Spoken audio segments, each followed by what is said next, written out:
Praise the Lord. आपको पता है परमेश्वर हमारे लिए लड़ता है। आज मैं आपको बताऊंगी निर्गमन 14 के 14 में क्या लिखा है। यहोवा आप ही तुम्हारे लिए लड़ेगा, इसलिए तुम चुपचाप रहो।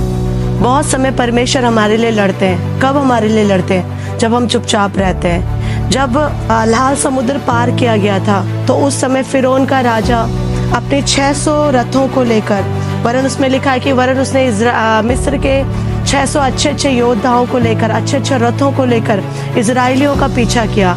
और जब वो इजराइलियों का पीछा कर रहा था तब परमेश्वर उन्हें वचन देते हैं कि तुम चुपचाप रहो, मैं तुम्हारी ओर से लड़ूंगा। और लाल समुद्र के बीच में मूसा उस समय करता है, वो अपनी लाठी को बढ़ाता है और लाठी से समुद्र को क्या कर देता है? 2 भाग कर देता है। जब वो समुद्र को 2 भाग कर देता है उस समय परमेश्वर 2 काम करते हैं मिस्रियों के सामने। पहला काम ये करते हैं, अगर हम 14 के 19 में पढ़ेंगे, तब परमेश्वर का दूत जो इजरायली सेना के आगे आगे चला करता था जाकर उनके पीछे हो गया और बादल का खंभा भी उनके आगे से हटकर उनके पीछे जा ठहरा। परमेश्वर जो उनके आगे चलता था इजराइलियों के सेना के आगे, परमेश्वर पहले उनके सेना के पीछे हो गया।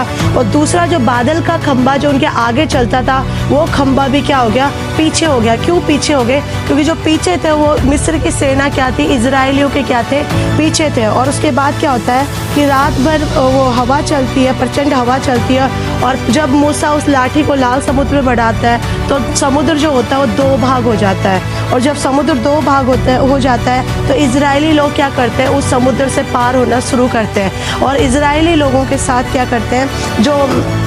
जो मिस्री लोग होते हैं वो भी उसके पीछे पार करना शुरू करते हैं। और उसी समय क्या होता है? परमेश्वर फिर उनके लिए लड़ता है। 2 काम परमेश्वर यहाँ पे करता है। अगर हम निर्गमन 24 और 25 पढ़ते हैं, इसमें लिखा है, और रात के अंतिम पहर में यहोवा ने बादल और आग के खंभे में से मिस्रियों की सेना पर दृष्टि करके उन्हें घबरा दिया। परमेश्वर क्या कर रहा था?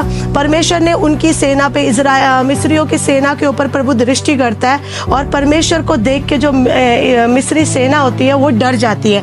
ये पहला युद्ध प्रभु उनके साथ करता है। और दूसरा, और उसने उनके रथों के पहियों को निकाल डाला जिससे उनका चलना कठिन हो गया। तब मिस्री आपस में कहने लगे, सच में परमेश्वर खुद, मिस्री लोग तो जा रहे हैं लेकिन परमेश्वर क्या कर रहा है? उन इजराइलियों के जो रथ है, उन रथ के जो पहिए हैं उनको क्या कर रहा है? परमेश्वर उनके रथों को निकाल रहा है। आप सोच सकते हैं कि एक मनुष्य कितना धीरे चलता है ना, और रथ कितना तेज चलता है। उसमें अच्छे घोड़े होते हैं और वाइट सफ़ेद रंग के घोड़े होते हैं और रथ होते हैं, सोने के रथ होते हैं और उन पे योद्धा बैठे रहते हैं। एक रथ का अगर हम स्पीड को देखें और एक मनुष्य की स्पीड को देखें तो रथ की स्पीड सबसे ज़्यादा है।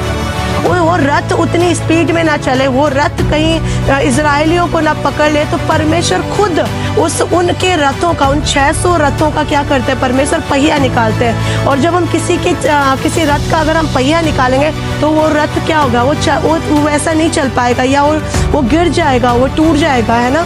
और परमेश्वर उनके मेन कहाँ पे अटैक करते हैं? उनके रथ पे अटैक करते हैं। और परमेश्वर उन रथों का क्या निकाल देते हैं? पहिए निकाल देते हैं, जिससे मिस्री सेना का आगे बढ़ना मुश्किल हो जाए।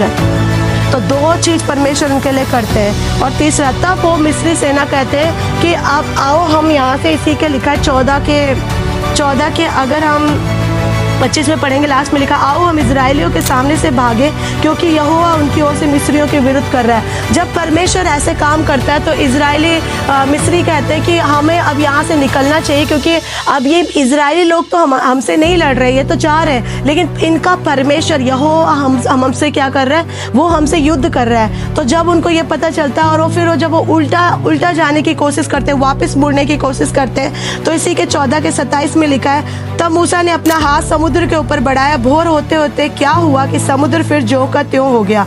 मिस्री उल्टे भागने लगे, परंतु यहोवा ने उनको समुद्र के बीच में ही झटक दिया और जल के पलटने से जितने रथ और सवार इजराइलियों के पीछे समुद्र में आए थे वह सब, वरन फिरौन की सारी सेना उसमें डूब गई और उसमें से एक भी ना बचा। जब परमेश्वर आपके लिए युद्ध करता है तो उस दुष्ट का एक भी जन को परमेश्वर जीवित नहीं रहने देता। इस मिस्री 600 रथ लेके, अच्छे योद्धा लेके गए थे, लेकिन जब परमेश्वर इजराइलियों की ओर से लड़ा तो एक भी